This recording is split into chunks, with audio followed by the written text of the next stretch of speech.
বারবার ব্যর্থ হচ্ছেন, এই 5 গুণকে সঙ্গী করুন, জীবনে সাফল্য আসবেই। আচার্য চাণক্য তাঁর নীতিশাস্ত্রে মানব জীবনের সঙ্গে সম্পর্কিত সমস্ত দিক সম্পর্কে উল্লেখ করেছেন। আচার্য চাণক্যের বলা নীতি আজও মানুষের জন্য উপযোগী।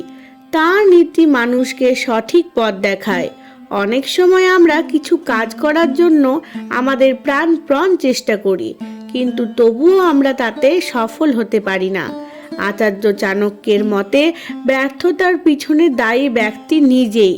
তাই তিনি তার নীতিশাস্ত্রে অনেক উপায় বলেছেন, যা অনুসরণ করে একজন ব্যক্তি সহজেই তার ব্যর্থতাকে সাফল্যে রূপান্তর করতে পারেন। আসুন জেনে নেওয়া যাক সেই মন্ত্রগুলি। আত্মবিশ্বাস। আত্মবিশ্বাস একজন মানুষের জীবনের সবচেয়ে বড় সম্পদ।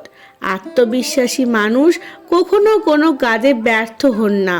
চাণক্যের মতে আত্মবিশ্বাস একজন ব্যক্তিকে সবচেয়ে কঠিন পরিস্থিতি মোকাবিলা করতে সক্ষম করে তোলে।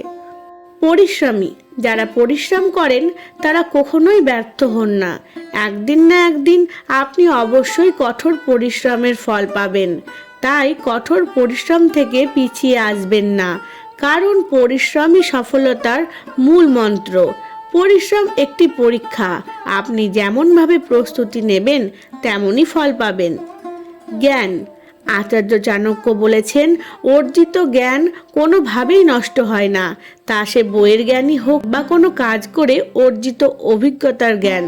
একদিন না একদিন আপনার এই অভিজ্ঞতা অবশ্যই কাজে আসবে। একজন জ্ঞানী ব্যক্তি জীবনে কখনোই ব্যর্থ হন না। ধন। জীবনে ভালো মন্দ সময় আসে এবং যায়, কিন্তু অর্থের প্রয়োজন সব সময়। কাজেই সঠিকভাবে সৎ পথে অর্থ উপার্জন করুন এবং আপনার উপার্জনের 30% যেন অবশ্যই সঞ্চয় করবেন ভবিষ্যতের কথা ভেবে।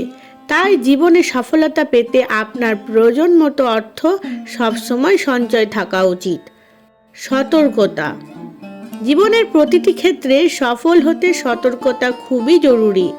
আপনি যেখানেই থাকুন বা যে কাজই করুন না কেন, আপনার চোখ কান খোলা রাখা উচিত। যে ব্যক্তি সর্বদা সতর্ক থাকে সে কখনোই ব্যর্থ হয় না। সর্বোপরি একজন সতর্ক এবং সচেতন মানুষকে কখনোই কেউ প্রতারিত করতে পারে না। ধন্যবাদ।